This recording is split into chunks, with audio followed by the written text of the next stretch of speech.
Class third Hindi व्याकरण मतलब व्याकरण कुटेर। ठीक है, चैप्टर सेकंड में हम क्या पढ़ रहे थे, वर्ण विचार पढ़ रहे थे, जिसमें था वर्ण किसे कहते हैं, भाषा की सबसे छोटी इकाई जिसके और टुकड़े ना हो सके वर्ण कहलाते हैं। ठीक है, वर्ण के कितने प्रकार होते हैं, वर्ण के दो प्रकार होते हैं, पहला होता है स्वर और होता है व्यंजन।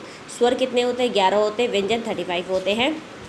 व्यंजन को भी कई वर्गों में बांटा गया, जैसे का वर्ग, चा वर्ग, ट वर्ग, त वर्ग, प वर्ग, तो इसको अलग अलग व्यंजन में बांटा गया है। ठीक है, यहाँ तक हमने एंड कर दिया था। ठीक है, अब हम आते हैं आयोगवाह। आयोगवाह क्या होते हैं, आयोगवाह दो होते हैं जो इस प्रकार है। अनुस्वर, अनुस्वर का मतलब अंग की मात्रा, और विसर्ग का मतलब आहा। अंग और आहा करते थे ना, क्योंकि हमारे जो 11 स्वर है इसमें आप देखो कहाँ से कहाँ तक दे रखा है, औ तक दे रखा है, आ ई उ ऋषि ए ऐ ओ औ, अंग आहा नहीं है, तो अंग आहा को हम क्या कहते हैं, आयोगवाह कहते हैं। ठीक है, तो अनुस्वर अंगा के अंगों को अनुस्वर कहते हैं। इसको इस तरह से के रूप में प्रयोग किया जाता है। फिर विसर्ग, आहा को विसर्ग कहा जाता है। इसका उच्चारण ह की तरह होता है। हिंदी में कुछ ही शब्द है जिनमें विसर्ग लगता है, जैसे प्रातः, अतः, प्रायः, तो ये हमारा अंगा की मात्रा में जाता है। ठीक है, जिसको हम ह का साउंड क्रिएट करते हैं बट अंगा की मात्रा लगाते हैं। अब आते हैं संयुक्त व्यंजन।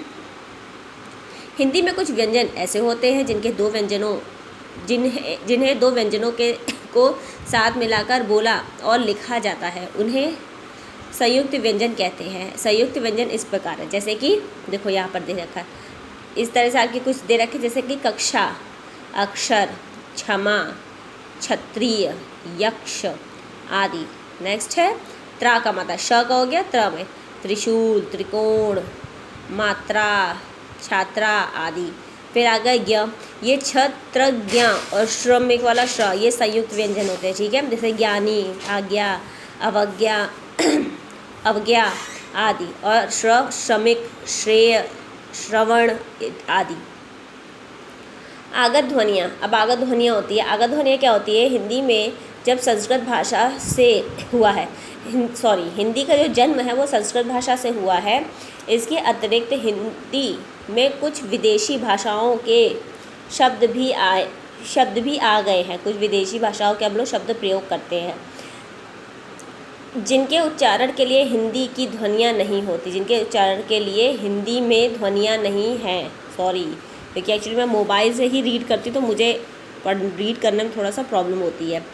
जिनके उच्चारण के लिए हिंदी में ध्वनियाँ नहीं हैं, अतः कुछ ऐसी ध्वनियों को अपनाया गया है जिन्हें आगत स्वर या आगत व्यंजन कहा जाता है।